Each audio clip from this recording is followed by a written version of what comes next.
नमस्कार दोस्तों, साकेत आईएएस के यूट्यूब चैनल पर आप सभी का स्वागत है। हम लोग इस समय क्वेश्चन प्रैक्टिस कर रहे हैं और क्वेश्चन प्रैक्टिस में आज ये आपका 7th सेट है।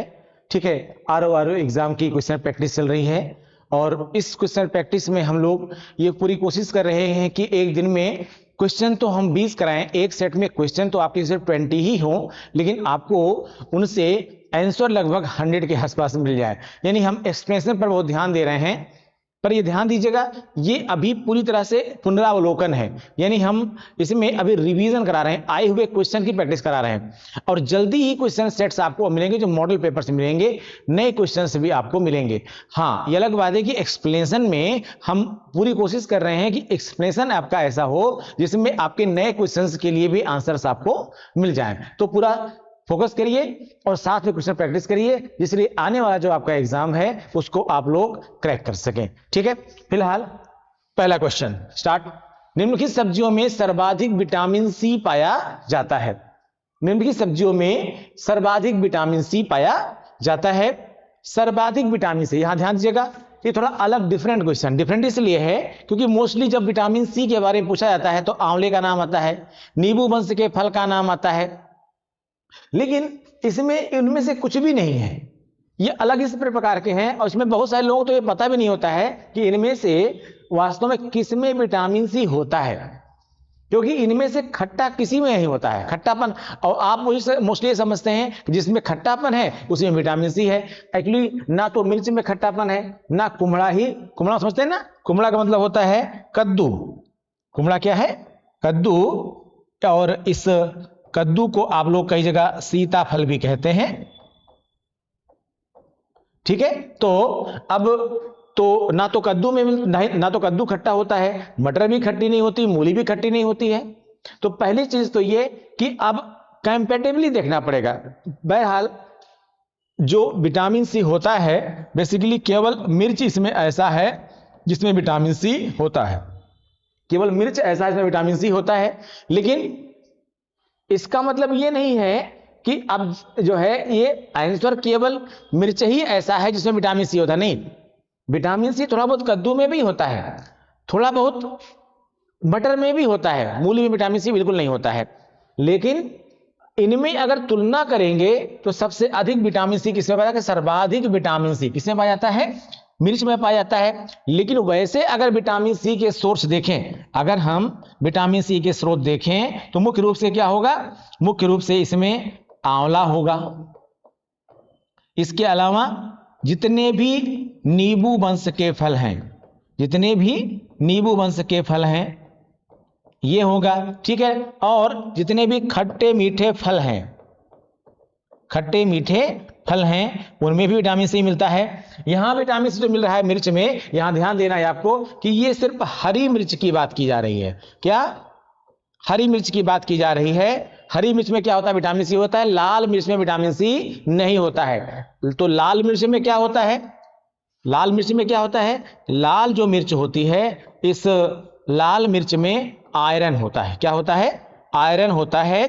आयरन यानी लौह पदार्थ। आयरन यानी लौह पदार्थ। लौह पदार्थ का मतलब आपका क्या बढ़ाएगा? हीमोग्लोबिन बढ़ाएगा, यानी आपका रक्त बढ़ाएगा। क्या बढ़ाएगा? हीमोग्लोबिन बढ़ाएगा, यानी रक्त बढ़ाएगा, खून बढ़ाएगा। ठीक है ना? अब यहां एक चीज ये भी दिखेगा कि मिर्च में जो स्वाद आता है, जो तीखापन होता है, वो किसके कारण से होता है?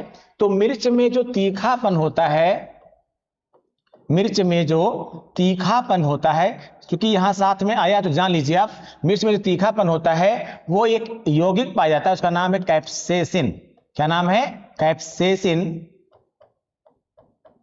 कैप्सेसिन ये यौगिक है और इसी कैप्सेसिन के कारण से ही मिर्च क्या होती है? तीखी होती है। और याद रखिएगा, ये कोई स्वाद नहीं है, ये स्वाद नहीं है, बल्कि क्या है? एक प्रकार से जलन की अनुभूति है। क्या है? मिर्च में जो तीखापन होता है वो स्वाद नहीं बल्कि क्या है? एक जलन की अनुभूति है। अब चूंकि जलन की अनुभूति है यानी जलन होती है, तो जाहिर सी बात है अगर आप ज्यादा लेंगे तो ऐसे में क्या हो जाता है? अगर आप मिर्च ज्यादा लेंगे तो आपके अंदर यानी पेट में अल्सर भी होने की संभावना बढ़ जाती है। तो अल्सर इसलिए होता है, तो अल्सर, और अल्सर आप जानते हैं एक तरह से आंत का घाव है, डिपेंड करता है कहां पर हो रहा है, और थोड़ा सा आपको प्रॉब्लम करता है, काफी लंबे समय तक ये प्रॉब्लम कर जाता है कभी कभी।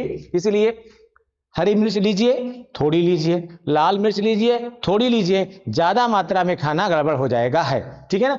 अगर लाल मिर्च खा रहे हैं तो आपको आयरन मिल रहा है, हरी मिर्च खा रहे हैं तो आपको साथ में विटामिन सी भी मिल रही है, ठीक है। और अगर हम ओवरऑल देखें तो सबसे ज्यादा विटामिन सी जो पाई जा रही है किसमें पाई जा रही है, फिलहाल इनमें से अगर तुलना करें किसमें पाई जा रही है, मिर्च में पाई जा रही है। तो आंसर क्या होगा आपका, मिर्च होगा, ठीक है। आगे देखिए,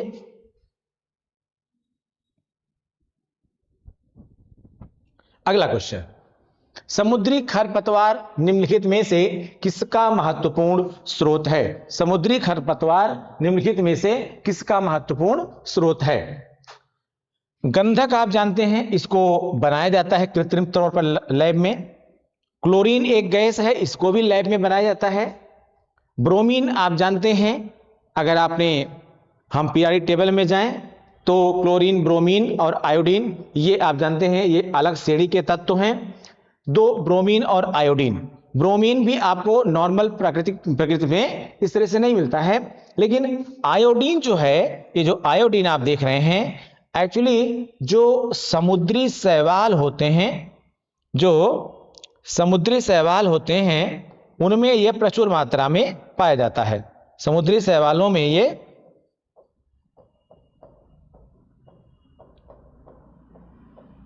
समुद्री शैवालों में ये किसमें प्रचुर मात्रा में पाया जाता है, ठीक है ना। और इन समुद्री शैवालों को ही हम क्या बोलते हैं, समुद्री खरपतवार। क्या बोलते हैं, समुद्री खरपतवार भी इनको हम कहते हैं, क्योंकि समुद्र में वैसे ये कोई खास काम के नहीं है, ठीक है ना, इसलिए इनको हम समुद्री खरपतवार भी कहते हैं, ठीक है ना। तो कुल मिलाकर के ये जो आयोडीन है इन्हीं समुद्री खरपतवारों से ये प्राप्त किया जाता है।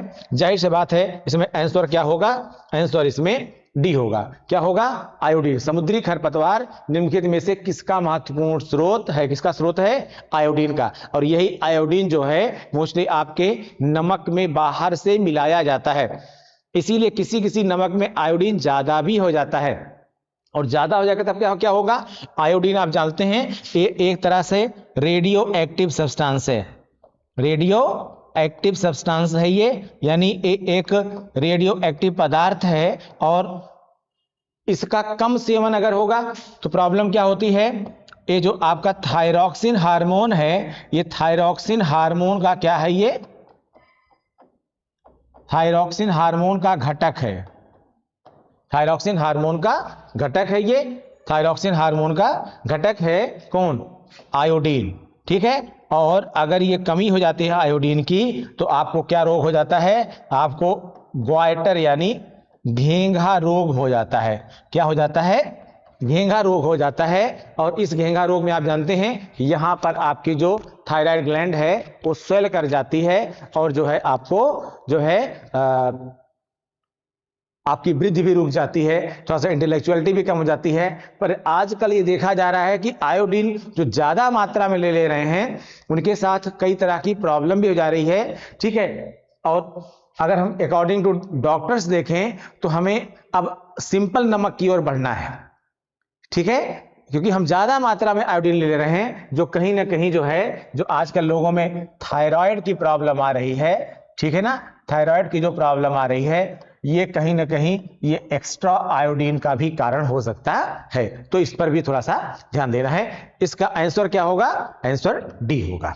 तीसरा क्वेश्चन देखते हैं, बीएमडी का परीक्षण का पूर्ण रूप होता है, ठीक है, या बीएमडी परीक्षण का पूर्ण रूप होता है, यानी इसका ये बीएमडी का क्या पूछ रहा है, शब्द विस्तार पूछ रहा है। तो वास्तव में क्या होता है बीएमडी, बोन मिनरल डेंसिटी। क्या होता है, बोन मिनरल डेंसिटी होता है। बोन मिनरल डेंसिटी होता है ये, ठीक है। आपकी जो बोन है उनमें मिनरल्स की सांद्रता कितनी है, आपके बोन में यानी कैल्शियम और फास्फोरस की जो मात्रा है वो कितनी है, ठीक है। यानी कैल्शियम अगर फास्फोरस कम होगा तो जाहिर सी बात है कि बोन में जो सघनता होनी चाहिए वो नहीं हो पाएगी, अल्टीमेटली आपकी अस्थि कमजोर हो जाएगी और उसमें तरह तरह की प्रॉब्लम्स हो सकती हैं। तो आपकी बोन में बेसिकली कैल्शियम के स्तर को जानने के लिए ही क्या किया जाता है, बोन मिनरल डेंसिटी टेस्ट किया जाता है, जिसको शॉर्ट में हम क्या बोलते हैं, BMD, सॉरी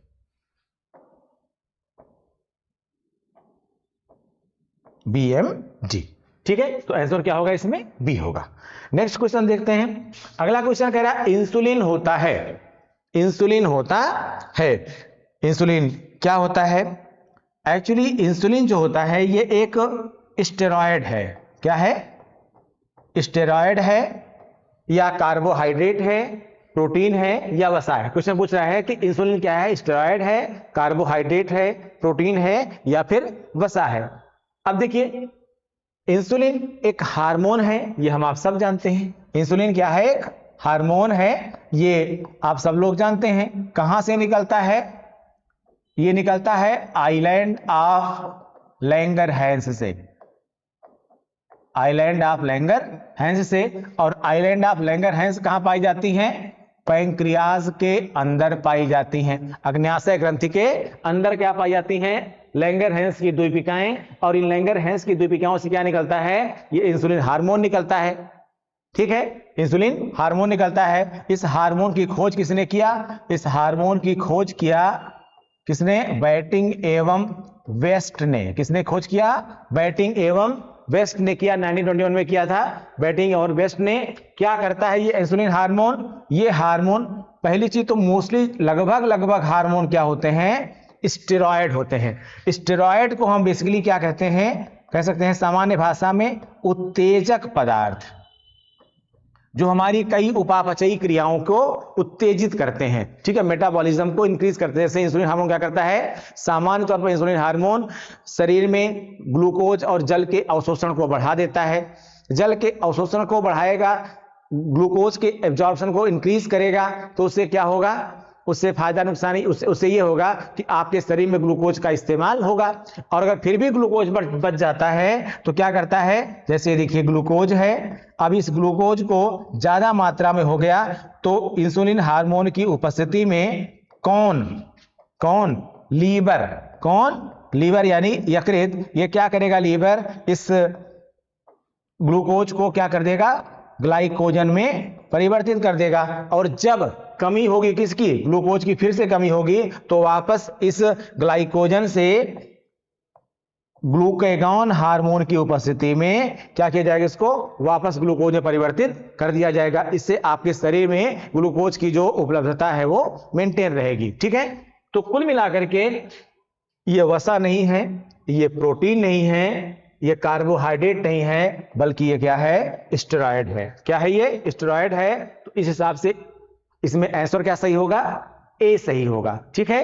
क्या होगा आंसर इसमें, ए सही होगा। और आपने बाकी इंसुलिन का काम आपने यहां पर जान लिया। कहां से निकलता है, अग्न्याशय से निकलता है। अग्न्याशय में पाई जाती है लैंगरहैंस की द्वीपिकाएं, उनसे ये हार्मोन निकलता है। इस हार्मोन की खोज किसने किया, बैटिंग और वेस्ट ने किया, ठीक है। एक्स्ट्रा मैंने बताया आपको। आइए अगला देखते हैं। निम्नलिखित में से कौन सा यौगिक यानी कंपाउंड मानव शरीर में संग्रहित नहीं रहता है। एक होता है तत्व, दूसरा होता है यौगिक और तीसरा होता है मिश्रण। हमने यहां इसलिए यौगिक को ऑनलाइन किया क्योंकि कई बार तत्व पूछ लेते हैं और आंसर उसमें ऐसा होता है कि तत्व भी रहता है और यौगिक भी रहता है। पूछा गया है तत्व, लगा दिया आपने यौगिक वाले पे आंसर। तो इसलिए मैंने इसको यहां ध्यान दीजिए कि जो चीज स्पेशल हो आपके क्वेश्चन में उसको क्या करिए, आप अंडरलाइन करिए। तो यहां पर क्या पूछ रहा है, निम्नलिखित में से कौन सा यौगिक यानी कंपाउंड, किसे कहते हैं यौगिक, कंपाउंड किसे कहते हैं, जब दो या दो से अधिक तत्व समान मात्रा में, फिक्स अमाउंट में क्या होते हैं, जब दो या दो से अधिक तत्व एक निश्चित मात्रा में एक निश्चित मात्रा में क्या होते हैं, आपस में जुड़ते हैं तो क्या बनाते हैं, यौगिक बनाते हैं। जैसे मान लीजिए ग्लूकोज ही है तो C6H12O6। अब ये क्या है, ये फिक्स है। अगर इनमें C5H10O5 हो गया या C5H10O4 हो गया या कुछ और हो गया तो तुरंत क्या हो जाएगा, यौगिक का नाम बदल जाएगा, डीएनए हो जाएगा, आरएनए हो जाएगा, ठीक है ना।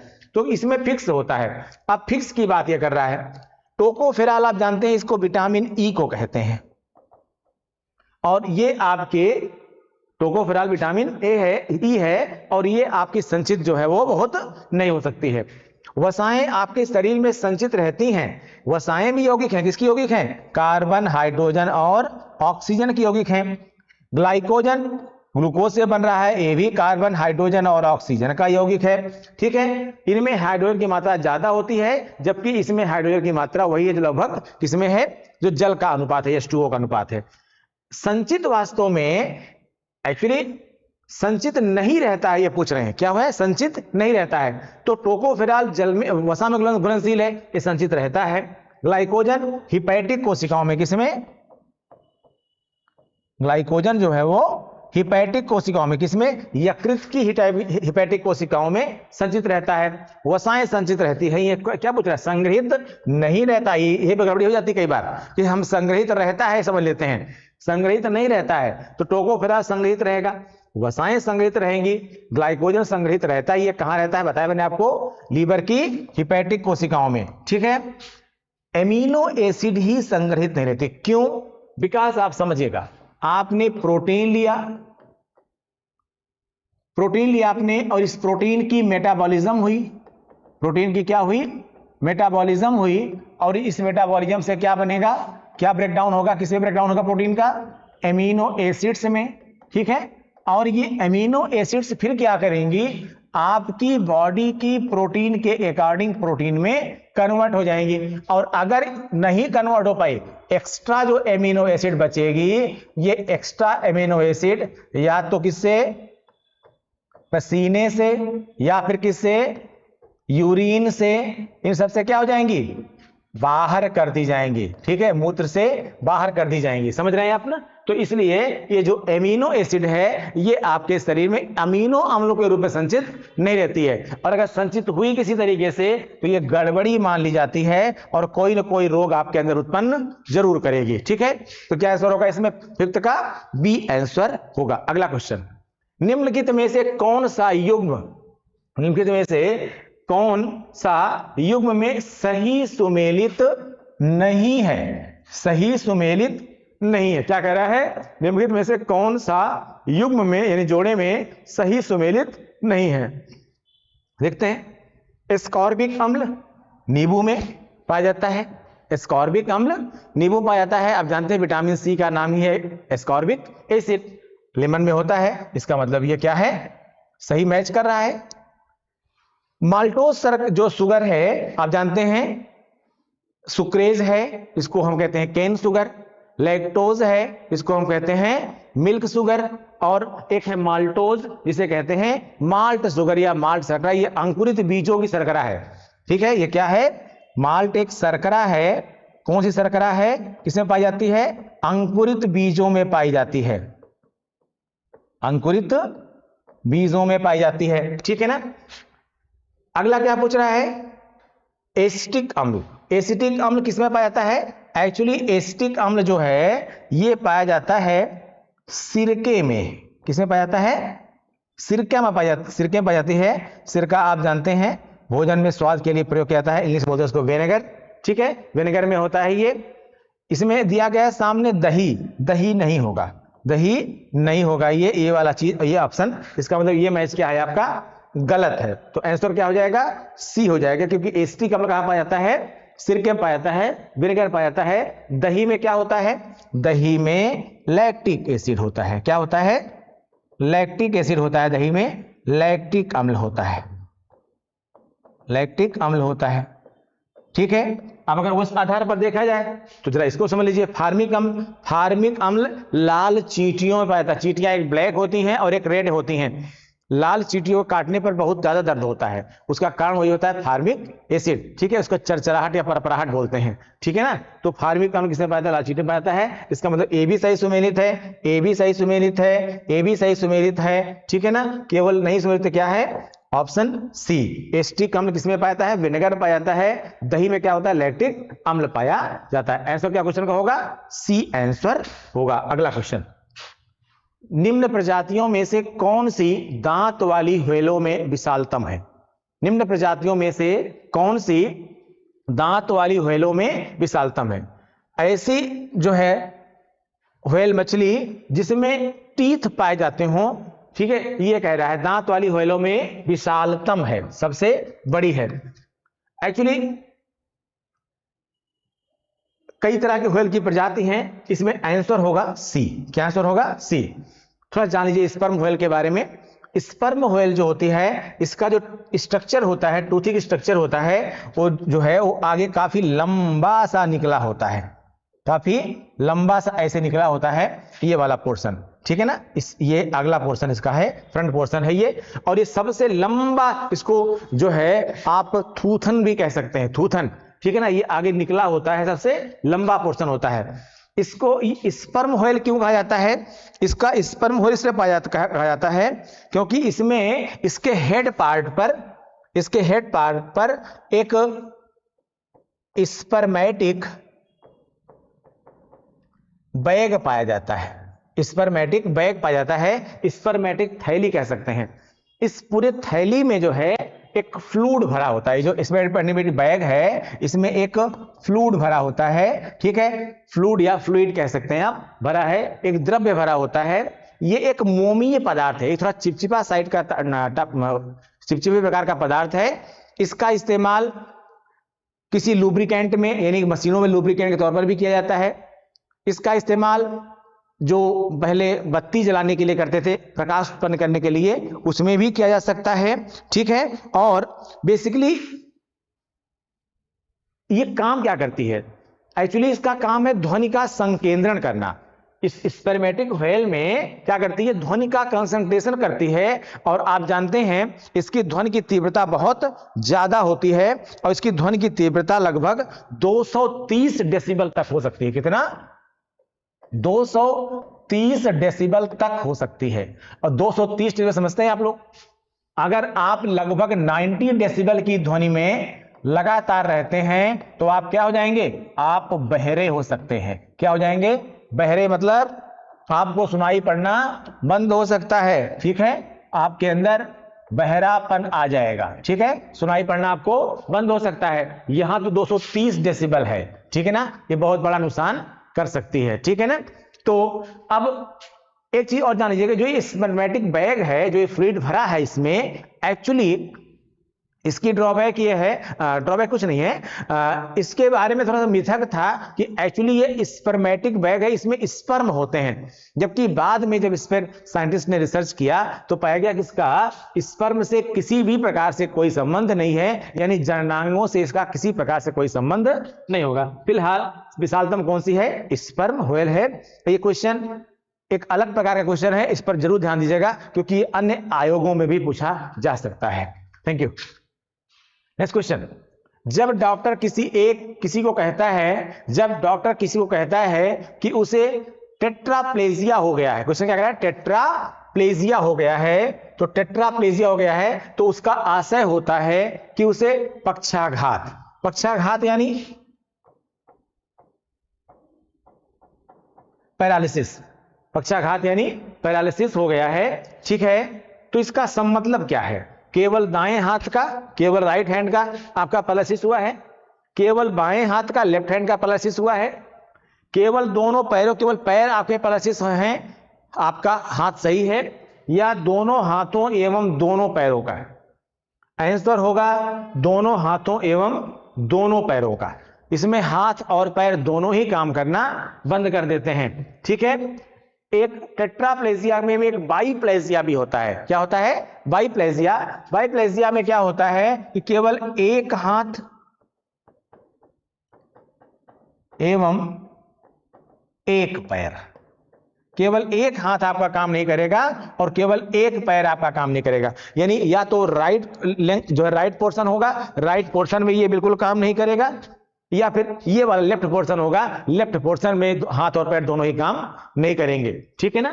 तो इस लेकिन जो आपका टेट्राप्लेजिया होता है, टेट्राप्लेजिया में हाथ और पैर दोनों ही काम, दोनों हाथ और दोनों पैर काम नहीं करते हैं। अब जरा एक बार आप थोड़ा समझ लीजिए, आंसर तो आप समझ ही गए होंगे, आंसर क्या होगा इसमें डी होगा। लेकिन थोड़ा सा आप जान लीजिए पैरालिसिस होता कब है, पैरालिसिस होता कब है। एक्चुअली पैरालिसिस का सीधा संबंध है, इसका सीधा संबंध किससे है, ब्रेन हैमरेज से है। किससे है, ठीक है, ब्रेन हैमरेज से है। ठीक है। और ब्रेन हैमरेज जो होता है, ब्रेन हैमरेज का सीधा संबंध किससे होता है, ब्लड प्रेशर से है। किससे है, ब्लड प्रेशर से है। अब इसको ध्यान समझिए, ब्लड प्रेशर अगर बढ़ता है तो ब्रेन हैमरेज होगा, ब्रेन हैमरेज अगर होता है तो पैरालिसिस की संभावना बढ़ जाती है। और जो पैरालिसिस का और ऊपर का स्वरूप आ जाएगा तो आप कहां चले जाएंगे, कोमा में चले जाएंगे आप। यानी पूरा का पूरा ही आपका कौन सा, जो ब्रेन से रिलेटेड सिस्टम है, ठीक है, कोमा में क्या होता है, अभी ब्रेन वाले वीडियो में आप देखिएगा, जो ब्रेन से रिलेटेड आर्गन है हम इसकी बात कर रहे हैं। ठीक है ना। अगर आप ब्रेन से रिलेटेड जो चैप्टर हमारा है उस पर देखेंगे आप, तो उसमें आपको एक क्लियर होगा एक्चुअली कि हमारा जो नर्वस सिस्टम है ये टू टाइप से है। एक है सेंट्रल नर्वस सिस्टम, तो दूसरा है peripheral nervous system. Central nervous system पर हमारा सीधा कंट्रोल है किसका, ब्रेन का, लेकिन पेरिफेरल नर्वस सिस्टम पर हमारा डायरेक्ट कंट्रोल ब्रेन का नहीं है। तो अगर किसी को कोमा में जाता है, ठीक है ना, तो कोमा में जाने का मतलब है कि उसका सेंट्रल नर्वस सिस्टम, जो केंद्रीय तंत्र का तंत्र है, जो ब्रेन से रिलेटेड मैटर है, वो काम नहीं करेगा। बाकी आपके हाथ, बाकी आपके जितने भी पाचन अंग है, श्वसन अंग है, जो स्वतः संचालित होने वाले अंग है, यानी जो आपके ऑटोनॉमस नर्वस सिस्टम है या जो पेरिफेरल नर्वस सिस्टम का सिंपैथेटिक पैरासिम्पैथेटिक पार्ट है, ये काम करेगा, लेकिन बाकी आपका जो ब्रेन से डायरेक्ट रिलेटेड है वो काम नहीं करेगा। अब ब्लड प्रेशर में होता क्या है, जब ब्लड प्रेशर बहुत बढ़ जाएगा तो उससे होता क्या है कि जो ब्रेन की हमारी कैपिलरीज हैं, ये कैपिलरीज उस प्रेशर को, भाई जैसे अगर ऐसे ऐसे मान लीजिए आपका हार्ट काम कर रहा है, इसका मतलब कैपिलरीज पर प्रेशर कम पड़ेगा। लेकिन अगर वो बहुत तेज से दबेगा तो क्या होगा, जब हार्ट बीट बढ़ेगी तो जो आपकी नलिकाएं हैं उनमें ब्लड का सर्कुलेशन भी तो बढ़ जाएगा, और अगर उनमें ब्लड का सर्कुलेशन बढ़ गया तो इसका मतलब ये हुआ कि ब्लड का सर्कुलेशन का बढ़ने का मतलब ये होता है कि वो जो कैपिलरीज हैं, जो आर्टरीज हैं अंदर, वो उस प्रेशर को नहीं ले पाएंगी। और अगर इतना प्रेशर बढ़ गया कि उस प्रेशर को ना ले पाए और वो डैमेज हो गई, तो या उसे बोलते हैं हैमरेज हो गई, नष्ट हो गई, तो उसमें से आप जानते हैं ब्लड बाहर चला आएगा और ब्लड ब्रेन के आसपास पूरा फैलने लगेगा। और जैसे ही ब्लड फैलने लगेगा, ब्रेन का उतना हिस्सा काम करना बंद कर देता है। और यहां ये बात याद रखिएगा, अगर किसी के साथ ऐसा होता है तो फर्स्ट 1 आवर, पहले 1 घंटे बहुत क्रिटिकल टाइम होता है। अगर 1 घंटे में आप डॉक्टर के पास पहुंच गए, डॉक्टर ने सीटी स्कैन करा लिया और ये क्लियर हो गया कितना इसको डैमेज हुआ है, तो कंट्रोल करना उसके लिए बड़ा आसान हो जाता है। इसलिए याद रखिए, किसी को भी अगर बहुत तेज से ब्रेन, मतलब आपको लगे कि इनका ब्रेन हैमरेज हो गया है या बीपी बहुत बढ़ गया है, तो परिचित बीपी जो है, अगर किसी का बीपी 180 190 पहुंच रहा है तो जानिएगा कि ब्रेन हैमरेज की पॉसिबिलिटी इनको हो रही है। तुरंत उनके बीपी को कंट्रोल करने की कोशिश करिए। ठीक है। आपके पास कुछ है तो ठीक है, दवा है तो ठीक है, और अगर दवा नहीं है तो अपने आपके घर में कोई भी एस्पिरिन हो, कोई भी एस्पिरिन टैबलेट्स हो, उसको रखे रहिए। एस्पिरिन का मतलब आप सिंपल समझिए, आपके पास डिस्प्रिन भी अगर है तो इस डिस्प्रिन को भी पानी में घोल के पिला दीजिए, उससे बीपी आपका कम हो सकता है। ठीक है ना। और बाकी डॉक्टर के पास जाइए। तो क्या होता है इसमें, ब्लड प्रेशर इंक्रीज किया, ब्रेन हैमरेज हुआ, और ब्रेन हैमरेज में बताया मैंने आपको, जितने पार्ट में वो हुआ, ब्लड फैला, उतने पार्ट में पैरालिसिस आपका हो सकता है। व्यक्ति ज्यादा मात्रा फैल गया तो कहां चला जाएगा, कोमा में चला जाएगा। और फिर अगर उम्र कम है तब तो बैक होने की संभावना होती है, अदरवाइज अगर उम्र ज्यादा है तो बैक होने की संभावना बहुत कम होती है। ठीक है। ये इसका बेसिक रीजन होता है, ये मैंने आपको बताने की थोड़ी सी यहां पर कोशिश करी। ठीक है। आइए, तो इसमें आंसर क्या होगा, दोनों हाथों एवं दोनों पैरों का। ठीक है। नेक्स्ट क्वेश्चन देखिए, बासमती चावल के दाने पकाने पर लंबे हो जाते हैं क्योंकि उसके बाहुल्य हैं, क्योंकि उसमें बाहुल्य है। किसका बाहुल्य है? लाइसिन का? नहीं। शर्करा का? कार्बोहाइड्रेट तो ऑलरेडी है। ऑयल का? नहीं, ऑयल से नहीं होता है, जबकि इसका आंसर होगा बी। क्या होगा? एमाइलेज। एमाइलेज होता है, और ये जो एमाइलेज है इसी से क्या होता है, ये बासमती का चावल जो होता है वो पकाने पर लंबा हो जाता है। बासमती के अलावा कुछ और भी वैरायटीज हैं जो बहुत ही छोटी होती हैं, लेकिन उनमें भी एमाइलेज ज्यादा होता है। जैसे ही पकाएंगे वो इतना लंबा लंबा हो जाएगा। वैसे क्या छोटा छोटा होता है बहुत, आपको लगेगा इतना छोटा चावल कौन खाएगा, लेकिन पकाने पर क्या होगा, वो काफी लंबा हो जाएगा, because of presence of amylase. ठीक है, और लगभग ये सभी चावलों में होता है, इसीलिए सभी चावल पकने के बाद क्या हो जाते हैं, थोड़ा सा मोटे हो जाते हैं। लेकिन इसमें एमाइलेज क्या होता है, बासमती चावल में थोड़ा ज्यादा ही होता है, इसलिए क्या हो जाता है, ये थोड़ा ज्यादा लंबा हो जाता है। ठीक है, तो इसका आंसर होगा बी। नेक्स्ट क्वेश्चन देखते हैं। अगला क्वेश्चन है, शरीर के अंदर लौह की कमी। लौह मतलब आयरन की कमी। आयरन की कमी से उत्पन्न होने वाला रोग है। क्या है भाई, समझिए। वर्णांधता आप लोग जानते हैं, दुर्बल एक्स संलग्न जो है, दुर्बल एक्स संलग्न जीन से होता है। कह सकते हैं आप इसको कि ये जो है हेरेडिटरी डिजीज है। ठीक है, हेरेडिटरी डिजीज है। हेरेडिटरी डिजीज का मतलब है आनुवांशिक रोग। ठीक है, आनुवांशिक रोग है, यानी माता पिता के पैतृक लक्षणों के आधार पर संतानों में विकसित हो रहा है। रतौंधी आप जानते हैं विटामिन ए की कमी से होती है। तपेदिक यानी टीबी जो बीमारी होती है आप जानते हैं ये किससे होती है, बैक्टीरिया से होती है। ठीक है, किससे होती है, बैक्टीरिया से होती है।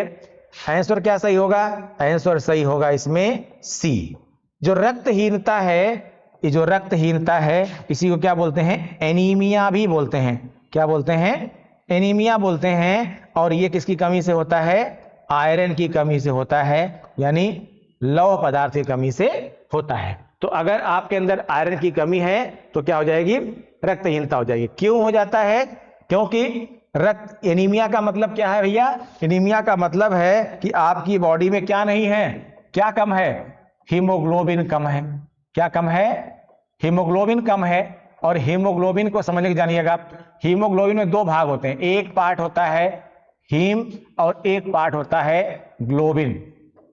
जो ये ग्लोबिन पार्ट है ये बेसिकली प्रोटीन पार्ट होता है, और जो ये हीम पार्ट है बेसिकली ये क्या होता है, आयरन पार्ट होता है। ठीक है, लौह अंश होता है। तो अगर ये लौह नहीं है तो हीम नहीं बनेगा, हीम नहीं बनेगा तो ग्लोबिन क्या कर लेगा, अकेले हीमोग्लोबिन फॉर्म ही नहीं होगा। ठीक है, यानी हीमोग्लोबिन की कमी हो जाएगी। और जिस व्यक्ति के अंदर हीमोग्लोबिन की कमी होती है उसी के अंदर क्या बोला जाता है, जिसको एनीमिया रोग हो गया है। ठीक है, तो क्या आंसर होगा इसमें, सी आंसर होगा। नेक्स्ट क्वेश्चन देखते हैं, मानव गुर्दे में पथरी निम्न में से किसकी वजह से बनती है?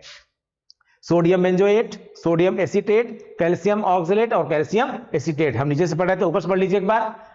मानव गुर्दे, गुर्दे यानी ह्यूमन किडनी। ह्यूमन किडनी, कितनी किडनी होती है, दो किडनी होती है, यानी एक जोड़े में पाई जाती है। तो मानव गुर्दे में पथरी, पथरी यानी स्टोन, ठीक है, निम्न में से किसकी वजह से बनती है? कैल्शियम एसीटेट की वजह से, कैल्शियम ऑक्सलेट की, सोडियम एसीटेट की, सोडियम बेंजोएट की। एक्चुअली ह्यूमन बीइंग में, ध्यान से समझिएगा, ह्यूमन बीइंग में जो स्टोन होता है, पहली चीज तो स्टोन ये दो जगह फॉर्म होता है। स्टोन जो बनता है ह्यूमन बॉडी में वो दो जगह बनता है। कहां कहां पर बनता है? ये बनता है, एक तो बनता है आपका गॉल ब्लैडर में। कहां बनता है? गॉल ब्लैडर में। गॉल ब्लैडर को हिंदी में कहते हैं पित्ताशय। पित्ताशय यकृत के नीचे यहां पर लटकी हुई थैलीनुमा संरचना होती है, पित्ताशय। और दूसरा बनता है, दूसरा जो आपके ये बनता है, ये कह सकते हैं कि वृक्क एवं इससे संबंधित भागों में, वृक्क एवं इससे संबंधित भाग में। ठीक है, वृक्क यानी किडनी, किडनी जो रिलेटेड पार्ट है उससे। अब इसमें किडनी से रिलेटेड पार्ट में क्या क्या हो जाता है भाई, एक तो किडनी हो गई, यूराइनरी ब्लैडर हो गया, ठीक है, यूराइनरी ट्यूब हो गई, ठीक है। तो यहां कुल आसपास जो है ये कहीं भी हो सकता है, ये किडनी में भी हो सकता है और इधर आसपास में भी हो सकता है। इतना समझ गए आप। अब इनमें दोनों में पाए जाने वाले स्टोन को थोड़ा समझिएगा आप लोग। इन दोनों में पाए जाने वाले स्टोन को जरा समझिएगा आप। देखिए, अगर जो है, अगर स्टोन आपका अगर गॉल ब्लैडर में हो रहा है, यानी अगर पित्ताशय में हो रहा है, ठीक है, तो बेसिकली ये किसका बना होता है, ये कैल्शियम ऑक्सलेट का बना होता है। कैल्शियम ऑक्सलेट का बना होता है।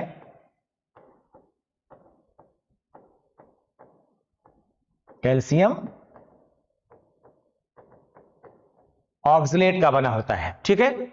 लेकिन अगर हम वृक्क यानी किडनी की बात कर रहे हैं, किडनी की बात कर रहे हैं, अगर इनमें कहीं स्टोन बनता है, ओ सॉरी मिस्टेक हो गई, ये जो बना होता है एक्चुअली,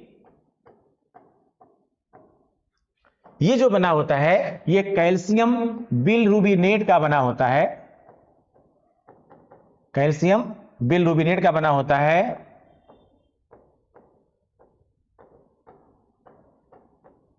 कैल्शियम बिलरुबिनेट का बना होता है। और जो यहां बनता है वो किसका बनता है, कैल्शियम ऑक्सलेट का बनता है, ठीक है, कैल्शियम ऑक्सलेट का बनता है, ठीक है। ये जो ऊपर वाला आप देख रहे हैं ये थोड़ा सॉफ्टेंड होता है, अगर ऐसे हाथ से मसले लेकर के उसको तो मेल्ट हो जाएगा, पिघल जाएगा, ये कह सकते हैं कि पिचपिचा सा एकदम चिपचिपा सा पदार्थ होता है। लेकिन थोड़ा सा कैल्शियम चूंकि होता है तो अगर वो पित्ताशय की दीवार से टकराता है तो चुभन महसूस होती है, ठीक ठाक दर्द होता है। लेकिन जो कैल्शियम ऑक्सलेट वाला है ये थोड़ा सख्त होता है, इसीलिए ये बहुत अधिक दर्द करता है। और ये इतना दर्द करता है कि दर्द का इंजेक्शन लगवाने के अलावा आपके पास और कोई चारा नहीं, चाहे जो कर लीजिए आपका दर्द कभी समाप्त वैसे नहीं हो पाएगा, बहुत दर्द होता है, असहनीय दर्द हो सकता है।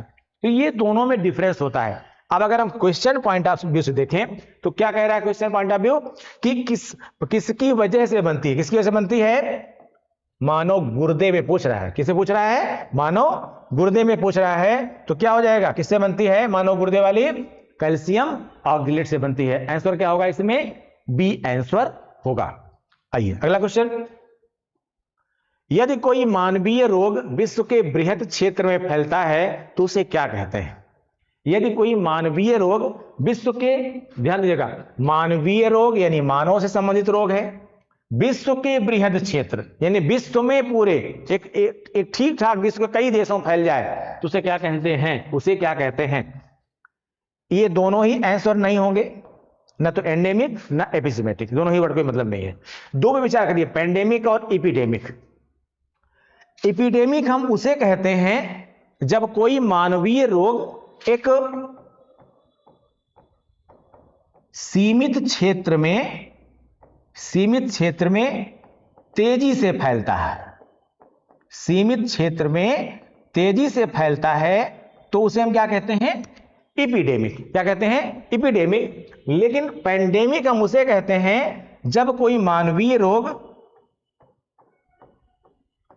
बृहद क्षेत्र में, ठीक है, या कह सकते हैं ग्लोबल, उसमें बृहद क्षेत्र में तेजी से फैलता है, तेजी से फैलता है, ठीक है। जैसे अभी कोविड-19 आया है, कोविड-19 आया था तो कोविड-19 क्या हुआ, विश्व मानवीय रोग था, मानव फैल रहा था, मानव से मानव फैल रहा था, विश्व के लगभग सभी देशों में पहुंच गया ये, तो उसे क्या कहा गया, कोविड-19 पेंडेमिक। क्या कहा गया, कोविड-19 पेंडेमिक, ठीक है ना। लेकिन कोई एक सीमित एरिया में बहुत तेज से फैले उसे क्या बोलते हैं, एपिडेमिक। क्या बोलते हैं, एपिडेमिक। दोनों में डिफरेंस है, इसलिए आंसर क्या होगा आपका, आंसर होगा ए। क्या होगा आंसर, ए होगा, बाकी इसमें कोई भी आंसर नहीं होगा, ठीक है। तो समझ गए होंगे आप लोग 12 क्वेश्चंस का आंसर।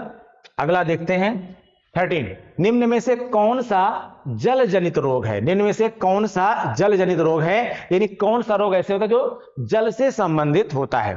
देखिए, चेचक यानी स्मॉल पॉक्स, ठीक है, कॉपॉक्स भी हो सकता है। ये किससे होता है? ये जल से संबंधित नहीं होता, यानी जल वल पीने से नहीं होता है ये, ठीक है ना, और वायरल डिजीज है। मलेरिया आप जानते हैं, ये मलेरिया बेसिकली प्रोटोजोआ से होता है, और इसका जो मीडियम है जो इसको ले जाता है वो है मॉस्क्यूटो। कौन सी मॉस्क्यूटो? फीमेल एनाफिलीज, ठीक है ना, फीमेल एनाफिलीज, मादा एनाफिलीज, ठीक है, ये ले जाती है, ठीक है। तपेदिक टीबी, तपेदिक यानी टीबी किससे होती है? बैक्टीरिया से होती है। इसका जल से कोई संबंध नहीं होता है, जल से कोई संबंध इसका नहीं होता है, बैक्टीरिया से होती है। ये जो हैजा है इसको हम बेसिकली कॉलरा कहते हैं, ठीक है, कॉलरा कहते हैं। ये पीने वाला जल जो होता है, ये जो हैजा देख रहे हैं आप, ये कह सकते हैं गंदा जल जो होता है, ठीक है, गंदा जल, यानी आप कह सकते हैं इसको कि अशुद्ध जल के सेवन से होता है, अशुद्ध जल के सेवन से होता है, ठीक है ना। और इसी में हैजा जो आप देखते हैं कॉलरा है, बेसिकली ये भी बैक्टीरियल डिजीज ही है, लेकिन और ये होती है बेसिकली विब्रियो कॉलरी से, विब्रियो कॉलरी से, ये भी बैक्टीरिया ही है, लेकिन ये कहां पाया जाता है? गंदे जल में पाया जाता है, या खुले में बिकने वाले जो फल वगैरह होते हैं उनमें भी पाया जाता है। अगर इनको यानी दूषित जल ले लिया आपने या ये सब ले लिया आपने तो आपको हैजा या कॉलरा हो सकता है, ठीक है। ये भी एक तरह से क्या है? एपिडेमिकल डिजीज है, ठीक है, और जल से संबंधित है। तो आंसर क्या हो जाएगा इसमें? सी आंसर सही होगा। क्या होगा इसमें? अगर कुछ लेना है तो आप कर सकते हैं, ठीक है। बाकी इसमें आंसर क्या सही होगा? क्या सही होगा इसमें आंसर? सी सही होगा। कौन सा जनित रोग है? हैजा है। नेक्स्ट क्वेश्चन, निम्नलिखित में से कौन सा मृदा से संबंधित है? ठीक है, इसमें कह रहा है कि निम्नलिखित में से कौन सा किससे संबंधित है? मृदा से संबंधित है। अब देखिए, जब आप किसी चीज को सॉल्व करते हैं, किसी क्वेश्चन को, तो हमेशा ये ध्यान दिया करिए कहीं कहीं उसका आंसर जो होता है वो उसमें भी संबंधित होता है। तो एक्चुअली क्लाइमेटिक का संबंध जलवायु से है, ठीक है। बायोटिक का संबंध किससे है? जो कोई भी जो जीवित जंतु हो सकता है, और चाहे वो प्रोकैरियोटिक हो, यूकैरियोटिक हो, कोई भी हो, उसे हम बायोटिक कह सकते हैं। टोपोग्राफी का संबंध इससे बिल्कुल होता ही नहीं है। आंसर क्या होगा इसमें? एडेफिक होगा। क्या होगा? एडेफिक होता है। इसी का संबंध किससे है? मृदा से है। तो इसमें आंसर क्या हो जाएगा? 14 का ए आंसर हो जाएगा। अगला देखिए, मानव शरीर का सामान्य तापक्रम 98.4 डिग्री फ़ारेनहाइट है। इसके बराबर डिग्री सेंटीग्रेड में तापमान है। पहले की किताबों में आपने पढ़ा होगा कि सामान्य तौर पर मनुष्य के शरीर का तापमान कितना होता है? 98.6 डिग्री फ़ारेनहाइट, ठीक है। लेकिन मेडिकल साइंस ने क्लियर कर दिया कि नहीं, अब यही सही है। क्या है? 98.4 डिग्री फ़ारेनहाइट है, ठीक है। तो मानव शरीर का सामान्य तापमान कितना होता है? 98.4 डिग्री फ़ारेनहाइट। अब अगर इसको सेंटीग्रेड में कन्वर्ट करते थे आप, तो क्या होता था? आता था 37 डिग्री सेंटीग्रेड। क्या आता था? 37 डिग्री सेंटीग्रेड। अब अगर उसी फार्मूले से आप कन्वर्ट करेंगे तो ये आ जाएगा 36.89, 36.89। फार्मूला वही होगा आपका, ठीक है ना। C/100 इक्वल टू (32/180), ठीक है। फार्मूला आपका वही होगा। निकालेंगे तो कितना आ जाएगा? 36.89। तो कितना होगा ये? इसमें आंसर क्या सही होगा? बी आंसर इसका सही होगा। अगला क्वेश्चन, एक गिलास पानी पीने के कितने पानी पीने से एक गिलास पानी पीने से कितनी कैलोरी, कैलोरी मतलब ऊर्जा का मापक है, कितनी कैलोरी मिलती है? 0, 15, 25, 50। भैया पानी में, जल में ध्यान दीजिएगा, कैलोरी किससे मिलती है? ये कैलोरी जो मिलती है यानी ऊर्जा जो मिलती है, ये एटीपी किससे मिलती है? बेसिकली एटीपी मिलती है ग्लूकोज से। किससे मिलती है? ग्लूकोज से। और अगर जल में देखें तो जल में केवल मिनरल्स होते हैं। क्या होते हैं? मिनरल होते हैं। और उस मिनरल्स में कहीं भी ग्लूकोज यानी कंपाउंड नहीं होता है। जाहिर सी बात है जल पीने से आपको कुछ नहीं मिलेगा, ठन ठन गोपाल। ठीक है, इसमें 1 गिलास पानी से आपको पीने से कुछ भी ऊर्जा नहीं मिलेगी। आंसर क्या हो जाएगा इसमें? ए आंसर हो जाएगा। आइए अगला देखते हैं। जेनेटिक इंजीनियरिंग में निम्न में से किसका प्रयोग होता है? जेनेटिक इंजीनियरिंग में निम्न में से किसका प्रयोग होता है? ये जेनेटिक इंजीनियरिंग क्या है भैया? आनुवांशिक इंजीनियरिंग बोलते हैं इसको हिंदी में। ऐसी इंजीनियरिंग जो किसके दम पर हो? ठीक है, जिस पे जीन में काम किया जाए। और जीन क्या है? जीन एक क्रोमोसोम्स पर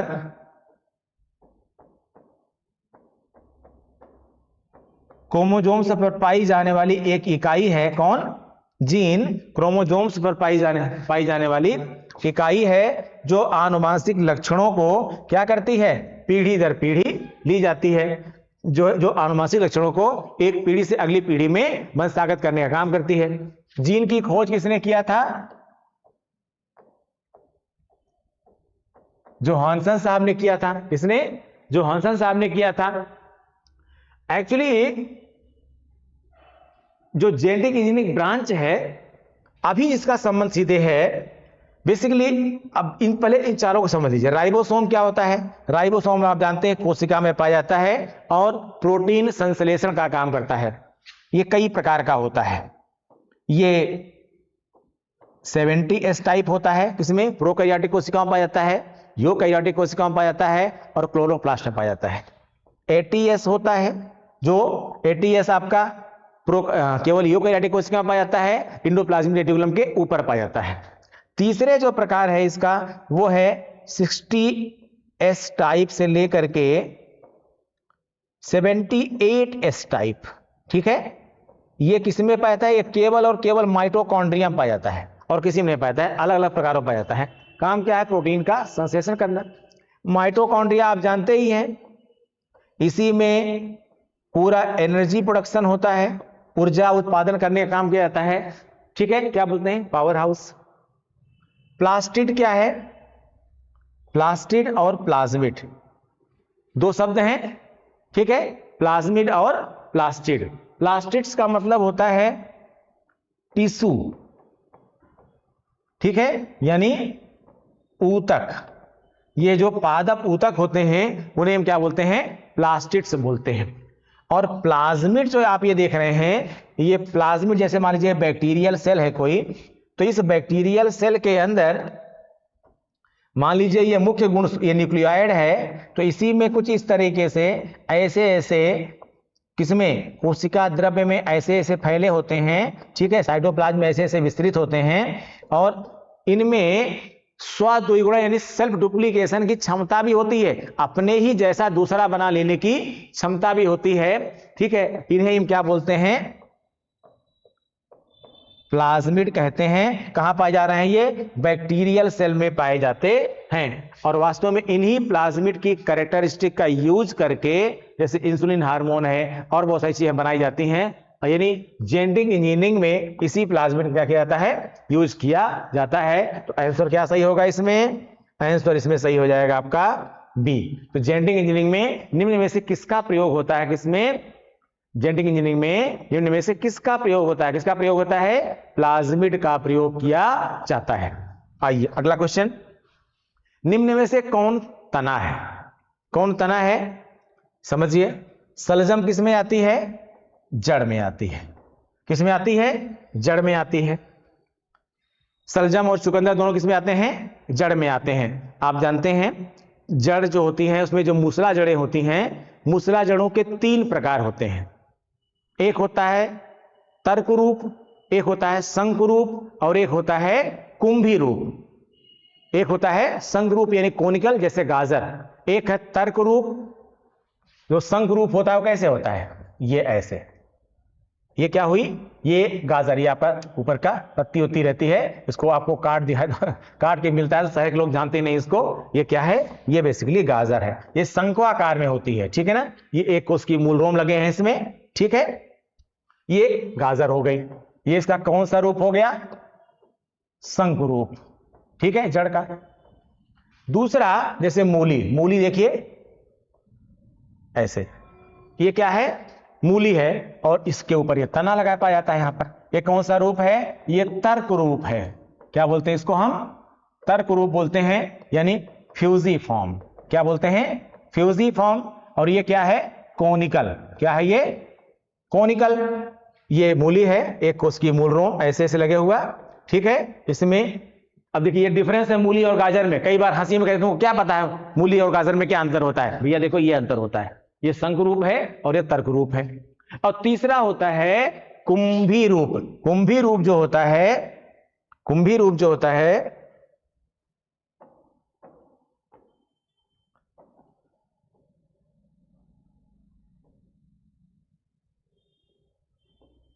ये देख रहे हैं, ये लगभग क्या है, ये कुंभी रूप है। इसमें सलजम भी आएगा और चुकंदर भी आएगा, ठीक है ना। सलजम थोड़ा सा व्हाइटनेस लिया होता है, रेड और व्हाइटनेस की तरह होता है, जबकि ये डार्क रेड होता है। चुकंदर क्या होता है, डार्क रेड होता है, ठीक है। इसमें भी यहां पर ऐसे ये कोष की मूल रोम लगे होते हैं, ठीक है। ये ऊपर का पत्ती होती वाला पोर्शन जो आप देखते ही होंगे, ठीक है। ये कौन सा है, कुंभी रूप है, यानी नेफी फॉर्म है। नेफी फॉर्म यानी कुंभी रूप। क्या है ये, कुंभी रूप, ठीक है।